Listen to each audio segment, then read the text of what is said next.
আমার নাম আয়ান। পেশায় আমি একজন ফ্রিল্যান্স ফটোগ্রাফার এবং ডকুমেন্টারি ফিল্ম মেকার। শহর থেকে দূরে প্রকৃতির কাছাকাছি থাকতে আমার বরাবরই ভালো লাগে।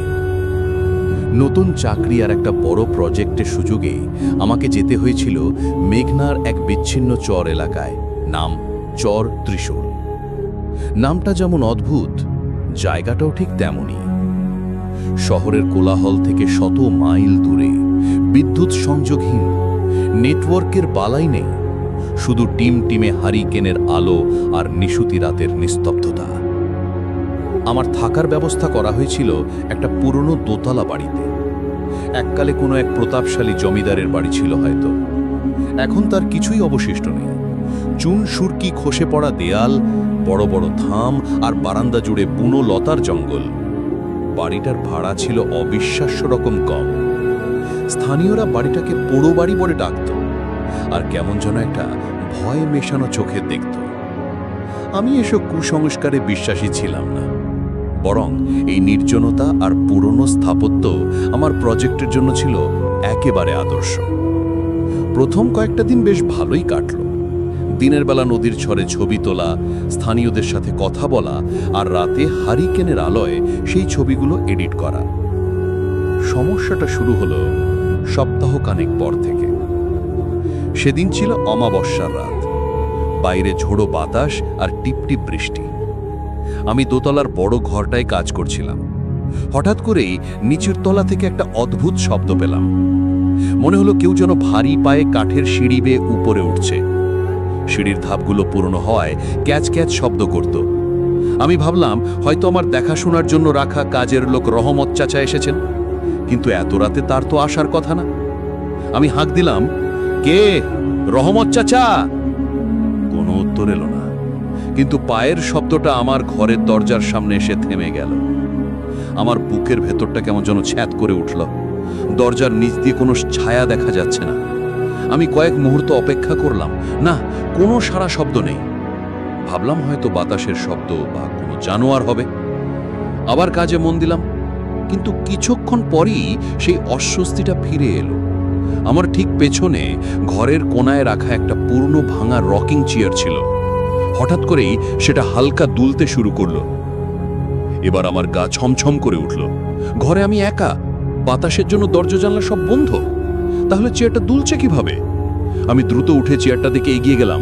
যেমনি আমি চেয়ারটার কাছে পৌঁছলাম, দোলাটা থেমে গেল, যেন আমি আসবো জেনেই কেউ উঠে চলে গেছে। কোরআনে পড়েছি, আল্লাহ জিন জাতিকে সৃষ্টি করেছেন ধোঁয়াবিহীন আগুন, মারিজিম মিন নার থেকে, যারা আমাদের দেখতে পায় কিন্তু আমরা তাদের দেখতে পাই না। হঠাৎ করে এই কথাগুলো আমার মাথায় ঘুরপাক খেতে লাগলো। আমি শুকনো ঢোক গিলে জোরে জোরে আয়াতুল কুরসি পড়া শুরু করলাম। পড়ার সাথে সাথে ঘরের পরিবেশটা কেমন যেন ভারী হয়ে গেল। মনে হচ্ছিল আমার চারপাশে বাতাসের চাপ বেড়ে গেছে।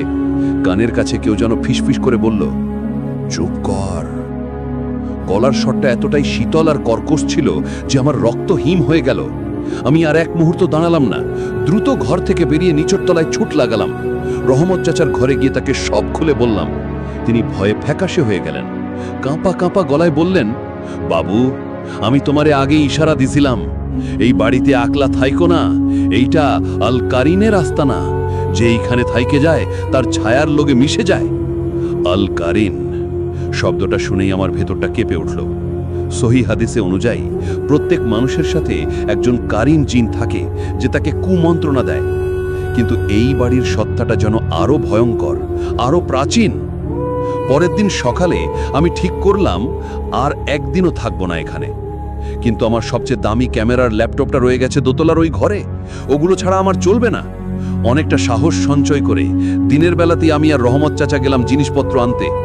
ঘরে ঢুকে দেখি সবকিছু এলোমেলো, আমার কাগজপত্র ছড়ানো ছিটানো, আর সেই রকিং চেয়ারটা আগের মতোই স্থির। আমি দ্রুত আমার ব্যাগ গোছাতে লাগলাম। হঠাৎ করেই রহমত চাচা আতঙ্কে চিৎকার করে উঠলেন। আমি তাকিয়ে দেখে তিনি দেয়ালের দিকে আঙ্গুল তুলে ইশারা করছেন। দেয়ালে যেখানে আমার ছায়া পড়েছে ঠিক তার পাশে আরো একটা ছায়া, কিন্তু ভরে তোমরা মাত্র দুজন। ছায়াটা ছিল অস্বাভাবিক লম্বা, শীর্ণ, আর তার মাথাটা ছিল অদ্ভুতভাবে বিকৃত। ছায়াটা স্থির ছিল না, নড়াচড়া করছিল। মনে হচ্ছিল ওটা আমার দিকেই তাকিয়ে আছে। ঠিক তখনই ঘরের সমস্ত জানালা আর দরজা সশব্দে বন্ধ হয়ে গেল। দিনের বেলাতেও ঘরটা কবরের মতো অন্ধকার হয়ে গেল। আমার হাতের টর্চটাও নিভে গেল। শুধু শুনতে পাচ্ছিলাম রহমত চাচার গোঙানির শব্দ আর সেই হিম শীতল ফিসফিসানি, যা এবার আর ফিসফিসানি ছিল না, বরং একটা বিকট হাসিতে পরিণত হয়েছিল। আমি ভয়ে প্রায় জ্ঞান হারানোর মতো অবস্থায়। আমার মনে হলো কেউ যেন আমার ঘাড়ের কাছে ঠান্ডা নিঃশ্বাস ফেলছে, আর একটা পচা স্যাঁতস্যাঁতে মাটির গন্ধ নাচে আসছিল। আমি আর কিছু না ভেবে আমার জীবনের সর্বশক্তি দিয়ে দরজার দিকে ছুট লাগালাম। ধাক্কা দিতেই দরজাটা খুলে গেল। কিভাবে খুললো আমি জানি না, হয়তো আমার ভেতরের ভয়টাই আমাকে অবিশ্বাস্য শক্তি জুগিয়েছিল। আমি আর পেছনে তাকাইনি, এক দৌড়ে বাড়ি থেকে বেরিয়ে গ্রামের দিকে ছুটতে লাগলাম। পেছনে শুনতে পাচ্ছিলাম সেই অট্টহাসি আর রহমত চাচার আর্তনাদ। এরপর আমি আর চর ত্রিশূলে ফিরে যাইনি। আমার দামি ক্যামেরা, ল্যাপটপ, প্রজেক্টের সমস্ত ডেটা সবকিছু আমি ওই অভিশপ্ত বাড়িতে ফেলে এসেছি। গ্রামের লোকেরা পরে বলেছিল রহমত চাচাকে আর খুঁজে পাওয়া যায়নি। আজ অনেক বছর কেটে গেছে। আমি এখন শহরে থাকি, বিয়ে করেছি, আমার একটা ছোট মেয়েও আছে, কিন্তু সেই রাতের স্মৃতি আজও আমার ঘুম কেড়ে নেয়। মাঝে মাঝে গভীর রাতে আমার ঘুম ভেঙে যায়।